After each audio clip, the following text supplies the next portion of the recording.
Bonjour à tous, je vais commencer à introduire cette session avec trois oratrices, ce qui est très bien. On va commencer par Delphine Gary qui va nous parler des priorisations au bloc d'urgence.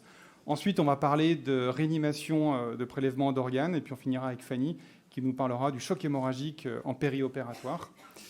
Comme d'habitude, on fait la présentation, on discute après les présentations. Donc n'hésitez pas, vous avez des micros au milieu de la salle. Je cherchais sur les côtés, mais il n'y en a plus qu'au milieu. Et donc, j'espère que cette session sera interactive et que vous aurez plein de questions. Delphine. Attends, c'est pas la Merci. bonne salle. Toc. C'est sur la bonne salle. Hein. Si, c'est bon. Pardon.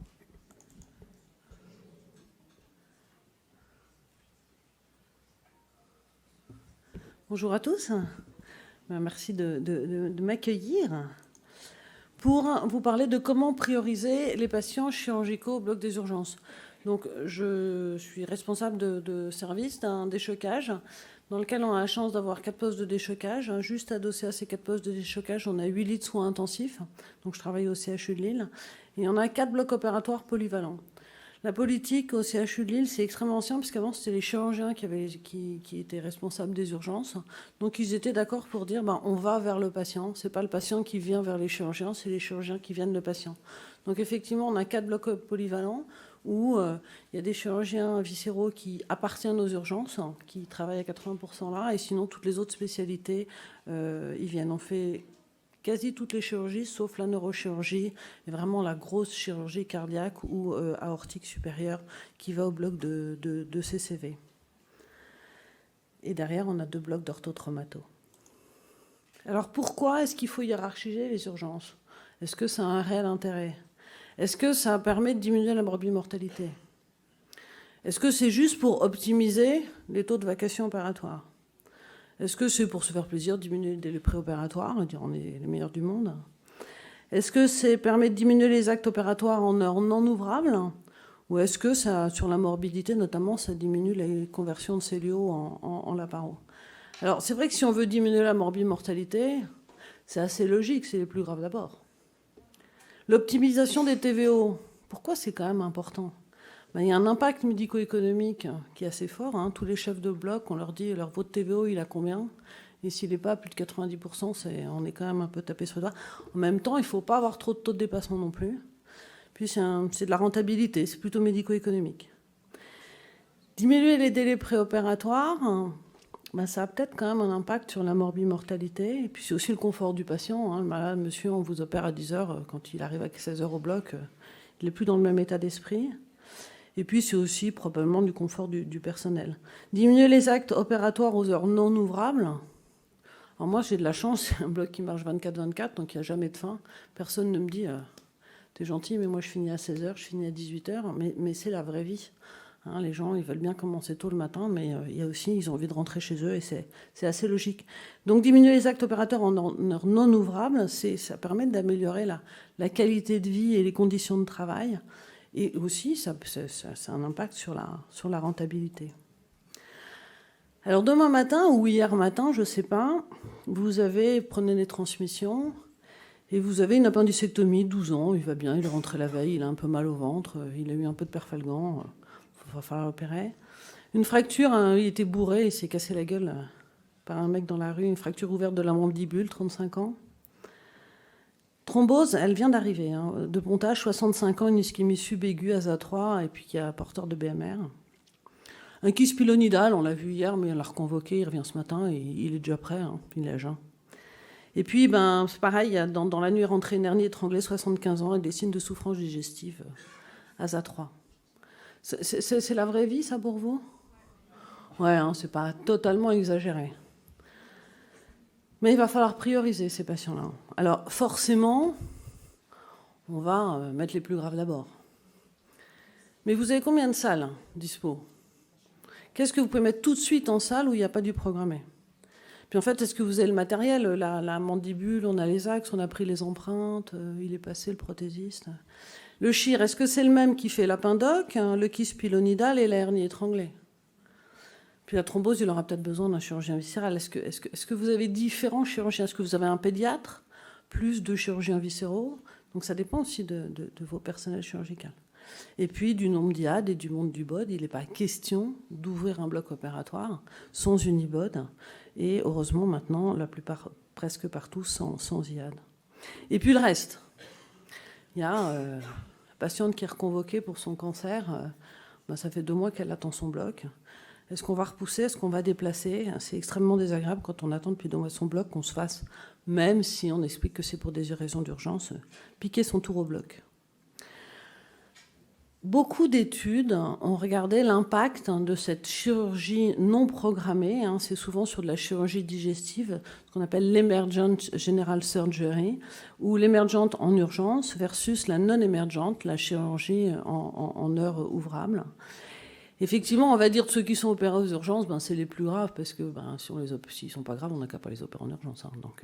Mais en fait, quand on regarde avec les stats, avec des analyses multivariées, quand c'est ajusté aux risques, aux antécédents, aux traitements et au type de chirurgie, le fait simplement d'être pris en charge en urgence augmente les complications majeures, augmente la mortalité à J30, avec augmentation des infections urinaires, des complications cardiaques, ça vous connaissez. Donc effectivement, dans cette étude, plus de 150 000 patients, c'est toujours des études rétrospectives, c'est des grands registres, ça, américains. 3 types de chirurgie. La chirurgie réglée ou chirurgie élective. Chirurgie urgente, c'est en général qui classe une chirurgie qui est nécessaire dans les 24 premières heures. Et l'emergency, il n'y a pas vraiment de traduction, la chirurgie immédiate, l'urgence absolue, où il y a quand même 22 000 patients.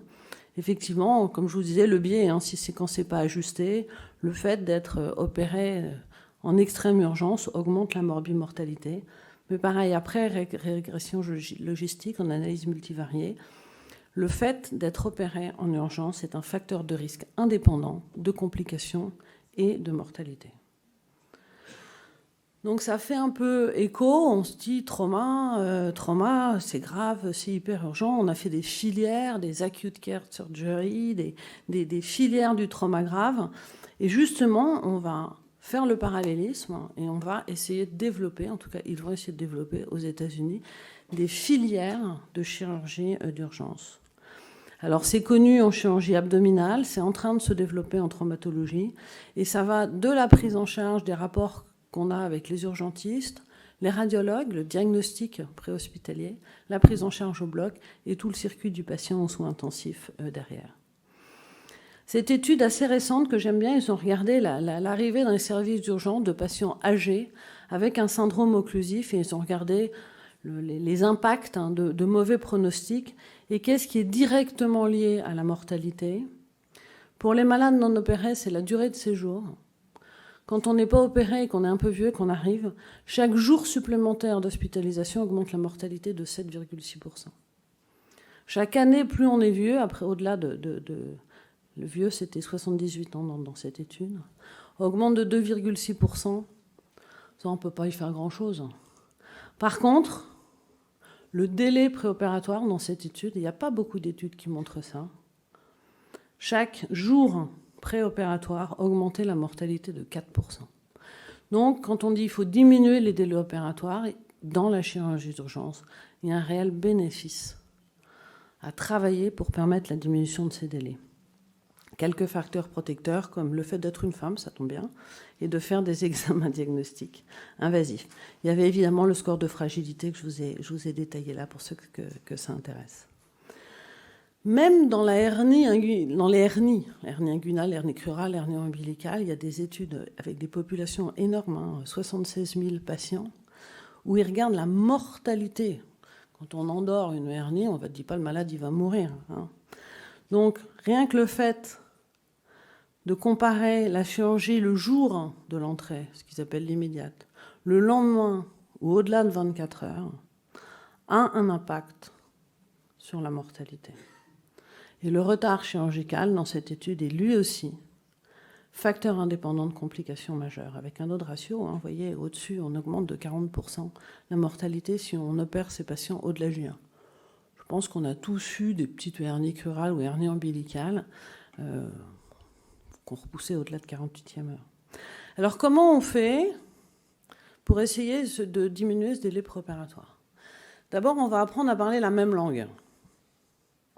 Alors ça, on connaît, hein, là, en médecine d'urgence, on est habitué, le Glasgow, tout le monde sait qu'un Glasgow 5, c'est grave, un Glasgow 7, c'est grave, et qu'un Glasgow 14, c'est moins grave. Là, on parle la même langue. Et du coup, pour simplifier, parce qu'on ne se comprend pas toujours avec les chirurgiens, on fait des codes couleurs. Code rouge, on connaît tous, hein, en mater. Code rouge, ça parle à tout le monde.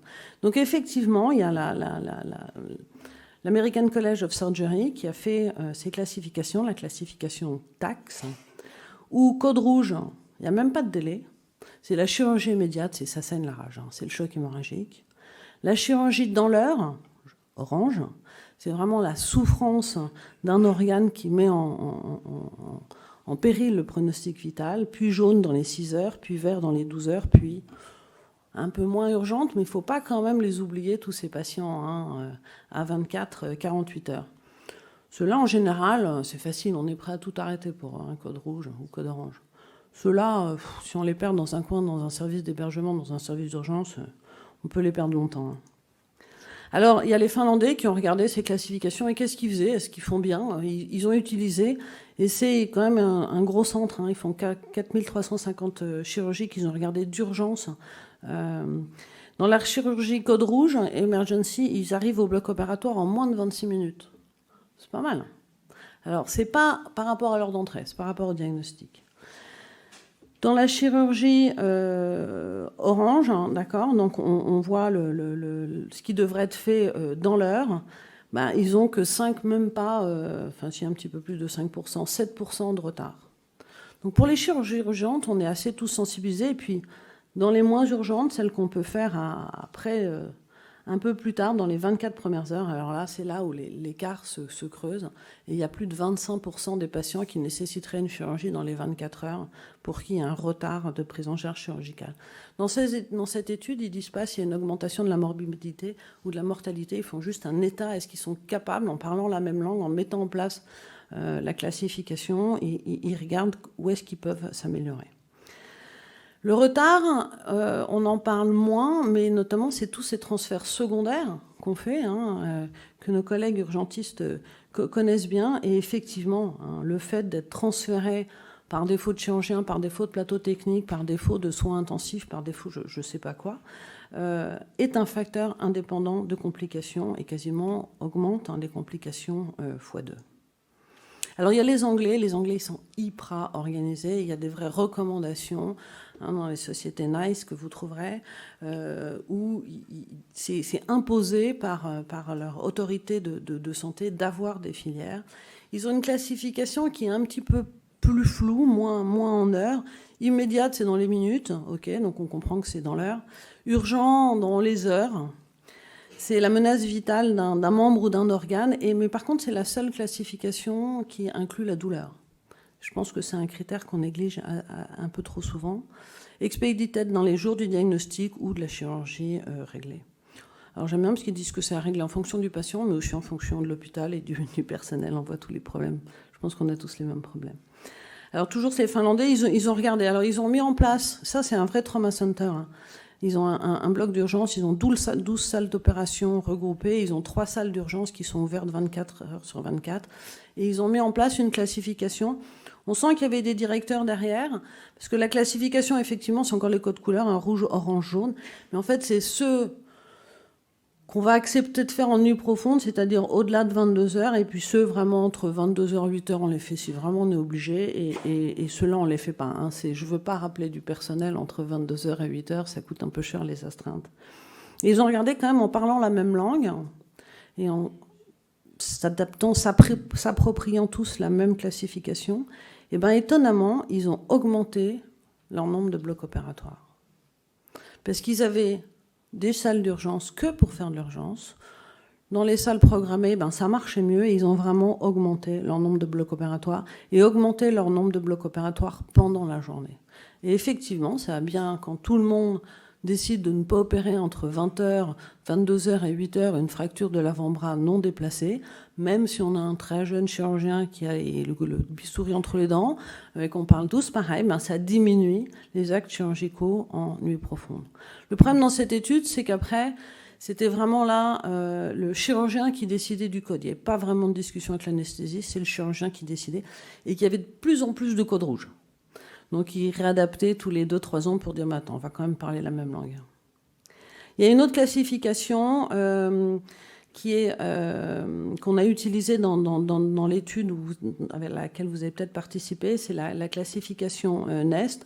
Pareil, 3 grandes couleurs, un rouge, orange et là violette, et qui est différenciée voilà, avec des exemples de chirurgie qui viennent toujours de l'American College of Surgery. Et par contre, ils ont donné un moyen de calculer un retard que j'ai trouvé assez intelligent. Ils regardent le retard entre un délai théorique, on sait que ce malade-là, il doit être opéré dans les 6 heures, et puis finalement le délai observé. Donc on l'a utilisé, voilà, si on revient à nos malades, donc en fait dans nos 5 patients du matin, on n'a aucun code rouge, on a 2 chirurgies qu'il faut faire dans l'heure. On est encore assis, c'est pas facile de les mettre dans l'heure au bloc opératoire. D'autres qu'il faudra faire dans la journée, et pauvre Kif Spilonidol, à la rigueur, on peut lui demander de revenir le lendemain. Mais en fait, c'est un étudiant, il a ses examens de P1 le lendemain, on a envie d'être sympa et d'arriver à le faire passer. En France, qu'est-ce qu'on a? Parce qu'on n'a aucune recommandation, enfin moi j'en ai trouvé aucune, ni de la SFAR, ni des sociétés de chirurgie digestive, ni des sociétés de chirurgie d'urgence pour dire qu'il faut faire des filières. Il y a 3 schémas qui existent. Soit on a la chance d'avoir, comme à Lille, et on n'est pas les seuls, un vrai plateau d'urgence dédié multicompétences, c'est-à-dire c'est les chirurgiens qui viennent opérer des malades de diverses spécialités. Soit on a un gros bloc opératoire dans lequel on a identifié 1 ou 2 ou 3 salles d'urgence. On n'y fait pas toujours que de l'urgence. On y fait un peu du non programmé d'il y a 5 jours, que le chirurgien il n'a pas eu le temps de finir la veille. Et ça, c'est pas toujours très clair. Ou alors, on n'a effectivement pas de filière, et ça peut marcher. Il y a des grosses cliniques où il n'y a pas vraiment de filière, et pourtant, ils arrivent à dépoter. Et l'efficience de ces organisations, elle n'a pas encore été évaluée. Donc, on a fait cette étude avec Cuteflow qui est en cours de publication, où avec 9 CHU en France, il y avait les Parisiens, il y avait Lyon, il y avait Strasbourg, il y avait Lille, enfin voilà, il y a 9 CHU. On a regardez le retard si on avait un bloc multispécialité, un bloc commun avec une seule salle d'urgence, enfin une ou des salles d'urgence dédiées, ou un bloc dans lequel on faisait les urgences en fonction de l'organisation, soit en fin de programme, soit à l'inverse, on arrêtait un bloc. Et on regardait le délai chirurgical observé par rapport au délai théorique. Alors, on a choisi de prendre le délai du diagnostic pour pas inclure le problème aussi de l'accueil des urgences. Et on sait qu'en ce moment, c'est pas facile d'être urgentiste. Il peut y avoir des délais assez longs. Donc, on a pris en général la décision chirurgicale ou l'heure de scanner qui imposait la prise en charge chirurgicale sur l'heure de l'incision. Pas l'arrivée au bloc, mais l'heure de l'incision, parce qu'on la retrouve en général plutôt bien sur les feuilles d'anesthésie. Et quand on avait un ratio de délai observé sur délai théorique supérieur à 1, on était en retard. On avait l'exemple d'une étude australienne où il y avait 18% de retard. Je me suis dit, on va être pareil. Raté, on est à 32. Alors, il y avait quand même les CHU champions du monde. Je ne sais pas si Julien Potécher est là, c'est Strasbourg. Ils étaient à 5%. Mais bon, tous les blocs n'étaient pas inclus. Et puis, il y avait certains CHU parisiens, que je ne citerai pas, qui étaient à plus de 70% de retard. Comme quoi, c'est vraiment extrêmement variable. Regardez dans vos centres. Les retards, c'est assez impressionnant. Quand il n'y avait pas de filière d'urgence, il y avait 50% de retard. Un bloc dédié une salle dédiée dans un bloc, il y avait 32% de retard. Et un bloc qui est fait pour ça, qui est fait pour l'urgence, il y avait 28% de retard. Alors, en statistique, du coup, c'est significatif entre pas de filière et une filière, mais pas entre une salle dans un bloc commun ou un bloc. On n'a pas réussi à le montrer. On a inclus 1150 patients en plein pendant le Covid. C'était quand même un petit peu... Enfin, on est passé entre 2 vagues, mais c'était pas très simple. Donc, on va recommencer cette étude, non pas pour montrer le retard, parce qu'on est content de savoir du retard, mais est-ce qu'effectivement, comme dans la littérature, ça augmente la morbimortalité? Ça sera la phase d'après. Alors, il y en a d'autres qui ont regardé, qui ont fait des études, en général, avant-après. Il n'y a pas d'études prospectives là-dessus. Et en Angleterre, le St. Paul Hospital, avant la mise en place d'une filière et après, ça diminue les délais préopératoires et ça permet de faire aussi plus de patients, de rentabiliser les patients neurovraves. Même chose chez les Australiens, ça c'est 4 études. Alors on voit les délais préopératoires sont extrêmement variables. Il y en avait qui étaient déjà très très bons. Alors lui carrément le fait de mettre une filière, ça augmente le retard. Mais sinon en général ça diminue le retard chirurgical. Et en plus que de diminuer le délai préopératoire, ça diminue les temps d'intervention. Parce que le fait de faire de la chirurgie en heure ouvrable, on a souvent plus des seniors ou on a des juniors qui n'existent pas à appeler un papa ou une maman pour les aider s'il y a un problème. Et nous, on est plus nombreux aussi. Et ça diminue le nombre de blocs en dehors des heures ouvrées. Même chose sur les appendicectomies. Alors là, il y a des études énormes avec des nombres de patients majeurs où on montre que le fait d'avoir une filière d'urgence identifiée diminue les temps d'attente, diminue les complications, diminue la durée de séjour. Et maintenant, vraiment, quand on arrive, on ne fait pas d'appendicectomie en ambulatoire, c'est qu'on n'a vraiment pas de filière organisée. Même chose pour la chirurgie digestive, il y a toujours le bénéfice de la morbidité, de diminution du nombre de conversions de cellules en laparo, parce qu'on a des chirurgiens plus expérimentés, parce que c'est la journée, parce qu'on est moins fatigué. Et cette étude assez récente sur l'ischémie mésentérique, ça c'est aux États-Unis, où ils ont vraiment mis en route la filière immédiate avec la discussion avec les urgentistes, une mise en route d'un traitement des complications symptomatiques immédiates, correction d'une hypovolémie, oxygénothérapie, un diagnostic radiologique qui est immédiat, une salle hybride accessible en urgence 24 heures sur 24, soit on pense faire un geste purement endovasculaire et c'est le vasculaire qui va venir, soit on pense qu'il y aura peut-être un geste, une laparotomie, une résection à faire, et à ce moment-là, il y a une double compétence vasculaire et chirurgie viscérale qui se lie. Et tout ça montre vraiment pareil, qu'on arrive à diminuer les délais préopératoires, le patient est mieux pris en charge, on arrive à faire une revascularisation plus fréquente simplement par technique endovasculaire et qu'on a aussi une mortalité plus faible. Alors je vais pondérer, c'est pas parce qu'on est bien organisé qu'on est les meilleurs du monde, on n'est pas non plus dans un monde de bisounours. Effectivement, quand on regarde les centres où il y a une filière identifiée aux États-Unis, on dit un range sur les scores de prédiction de mortalité. Si on est à 1, la mortalité elle est bien. On voit qu'il y a des centres où ils sont extrêmement bons avec une mortalité extrêmement faible, jusqu'à une mortalité qui augmente à 4 fois dans certains autres centres. Donc il y a aussi un niveau de compétence. L'organisation ne fait pas tout, mais en tout cas, ils expliquent que dans cette étude, il y a quand même des morts évitables et quand même 17 000 patients, sur 2 millions, mais ça fait toujours trop de malades pour des problèmes de compétences et on le verra d'accès aux soins. Donc qu'est-ce qui permet aussi d'avoir une compétence ? C'est aussi de faire de la chirurgie d'urgence fréquemment, dans un bloc où on n'en fait jamais, on ne va pas le faire bien, d'accord ? Donc c'est pour ça qu'il faut aussi probablement s'organiser dans nos blocs opératoires, mais au sein de nos CHU, et on va le voir probablement au sein d'une région. Donc vous trouverez des recommandations dans tous les pays sauf en France, pour l'instant, sur la mise en place et comment il faut faire une filière et pourquoi il faut faire une filière. Alors attention aussi, quand on parle de retard chirurgical, on peut être très très mauvais, mais il y a aussi un retard qui est lié aux patients. Il y a des patients qui demandent des examens préopératoires un peu poussés, il y a des patients qui sont sous anticoagulants qu'il va falloir réverser, il y a des patients qui refusent de se faire opérer. Il n'y a pas qu'un retard qui est lié à l'organisationnel. Cette grosse étude aux États-Unis que je trouve extrêmement intéressante, où ils regardent le poids, et là on peut parler de TVO, et ça les directeurs ils parlent bien cette langue, combien ça coûte une appendicectomie. Aux États-Unis ils disent $800 ça va, au-delà trop cher.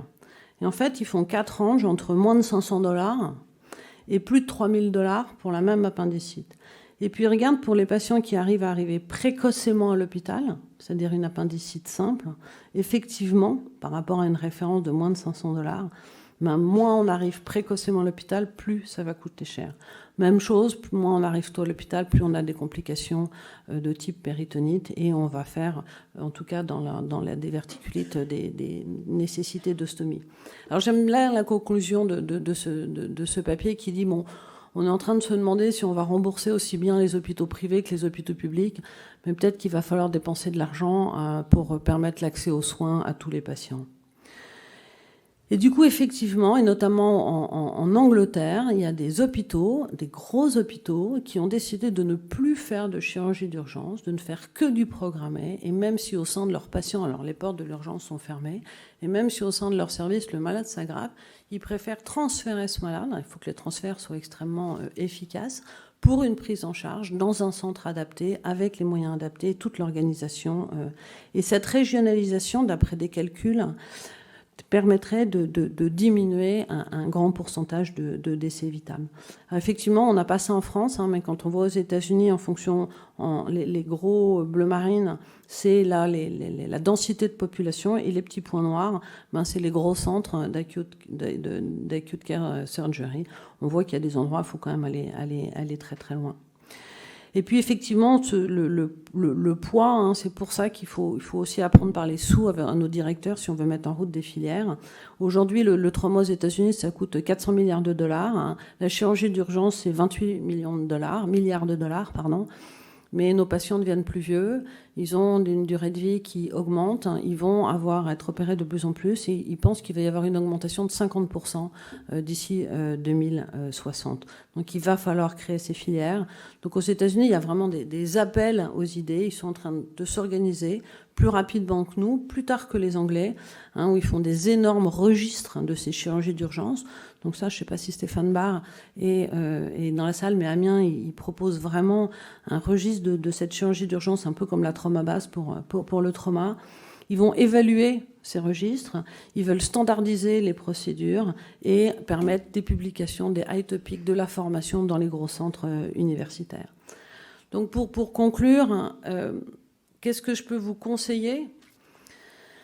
D'abord d'être patient. Il faut discuter avec nos chirurgiens. Quand on veut défendre un bloc d'urgence, en général, le chirurgien à qui on parle ne fait pas beaucoup de chirurgie d'urgence. Il fait plutôt ses malades, ses privés, et il est moins dans la chirurgie d'urgence, donc on n'a pas forcément les mêmes problématiques. Donc, utiliser des classifications, bien évidemment les plus graves d'abord, mais il faut aussi penser à pas retarder les autres, discuter avec les chirurgiens, identifier des filières. Et un truc qui m'insupporte, encore au CHU de Lille, dès qu'il y a un bloc qui ferme, où il manque une IBOD, où il manque un anesthésiste, on ferme le bloc de l'urgence. C'est vraiment le premier sacrifié aujourd'hui. Donc c'est que l'institution et probablement les gens avec qui ils travaillent, des médecins, n'ont pas compris que c'était essentiel, non seulement pour diminuer la morbimortalité, mais aussi pour faire mieux tourner leur bloc en chirurgie réglée. Et évidemment, vérifier les disponibilités en matériel quand on amène pour une prothèse d'épaule et qu'il n'y a pas la bonne prothèse, c'est toujours énervant. Et je vous remercie.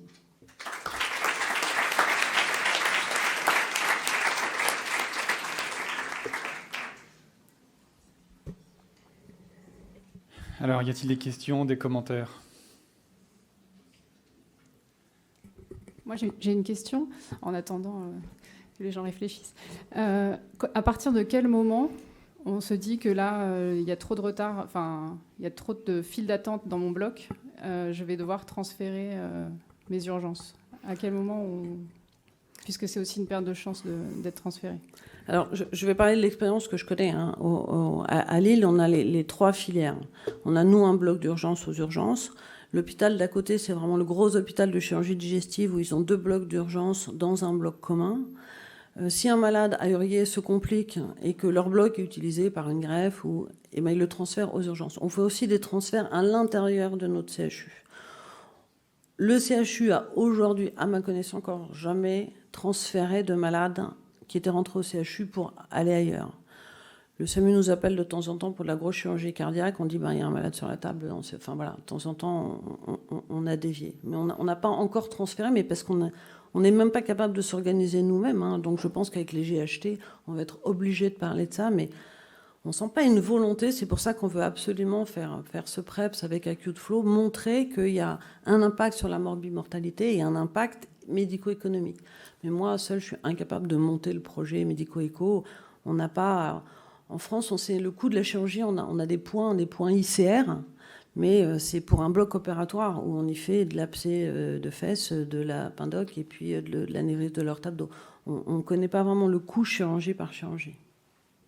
Il y a un peu la base d'Angers, mais c'est compliqué. Éric. Oui, bonjour. Juste une question un petit peu. Autant on comprend que c'est facile de mobiliser sur le saignement, un peu moins facile sur le sepsis. Comment tu mobilises tes équipes sur la fracture du col chez la petite grand-mère? J'allais dire que c'est assez facile parce que là, la littérature est riche. Et là, on peut vraiment montrer aux chirurgiens et aux anesthésistes il faut prendre en charge maintenant ces patients. On n'est même plus à 48 heures, hein. On est à la 24e heure. Donc on a changé aussi, nous, nos mentalités, c'est-à-dire qu'à minuit, on fait une fracture du col du fémur. On ne va pas la faire à 4 heures du matin, mais à minuit, on la fait. Même sous AOD, on attend 24 heures et puis on l'a fait aussi. On a réussi, mais je sais que probablement pas partout. Mais là, il y a les publications, elles ont vraiment un poids important. Mais c'est souvent au sacrifice. Du coup, ils sont presque prêts à faire passer un col du fémur qu'une diaphyse du fémur, hein. Donc, je me bats encore pour que la diaphyse fémorale de 30 ans soit faite avant. Mais c'est là où les classifications, il faut parler la même langue.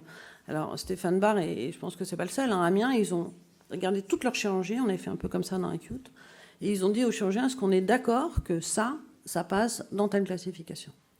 Et c'est vrai, quand on discute en amont, mais il faut de l'énergie, hein. Mais c'est comme ça que ça marche, c'est en discutant en amont, pas une fois que le malade est là. Delphine, en une minute, qui doit être le patron d'un bloc d'urgence? Qui doit donner le tempo tous les jours? L'anesthésiste.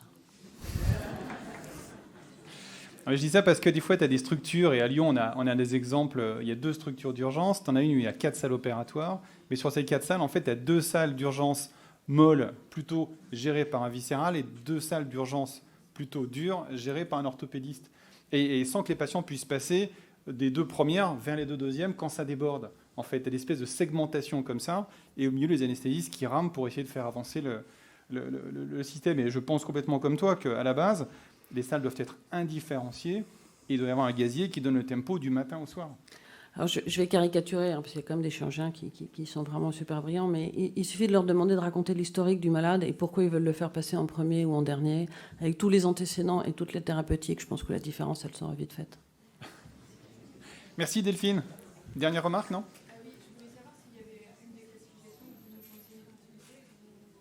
La plus décrite dans la littérature, c'est TAX. TAX, elle est facile, hein, les couleurs, c'est immédiat, dans l'heure, 6h, 12h, 24h, elle est assez simple. Oui, alors en même temps, on a quand même... C'est important d'y penser, on a plein de moyens entre la locorège, entre les médicaments, ça ne veut pas dire... voilà, il faut commencer par du traitement symptomatique, mais je pense que la douleur, ouais, c'est quelque chose... Un kyste pilonidal, effectivement, c'est pas une vraie urgence, mais...